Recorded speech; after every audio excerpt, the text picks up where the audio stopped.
যাই, আজ বাসায় চলে যাই, বাসায় অনেক কাজ রয়েছে, আজকে একটু তাড়াতাড়ি বাসায় যাই। আল্লাহ আল্লাহ আল্লাহ আল্লাহ। আরে কে যেন জিকির করছে, সামনে গিয়ে দেখি তো। আরে কে ভাই, তুমি রাস্তায় বসে জিকির করতেছো? আরে ভাই, আমি 10 বছর ধরে ইবাদত করতেছি। আল্লাহ তাআলা যেদিন আমার ইবাদত কবুল করবে সেদিন এই মরা গাছে ফুল ফুটবে। জীবনে আমিও তো গোনা কম করলাম না, তাহলে আমারও তো তওবা করা উচিত। আল্লাহ আল্লাহ আল্লাহ আল্লাহ আল্লাহ। যাই, আমিও এই মরা গাছটা দিয়ে ইবাদত করি। আল্লাহ আল্লাহ আল্লাহ আল্লাহ আল্লাহ। পানি পানি।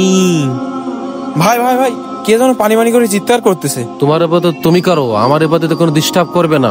আল্লাহ, ঠিক আছে ভাই। আল্লাহ আল্লাহ আল্লাহ। পানি কি আর লাগবে ভাই? না ভাই, পানি আর লাগবে না। আল্লাহ তাআলা আপনার মনের আশা পূরণ করুক, আমিন। তাহলে ভাই আমি যাই, আমার জন্য আল্লাহর কাছে দোয়া করবেন। আচ্ছা ঠিক আছে ভাই।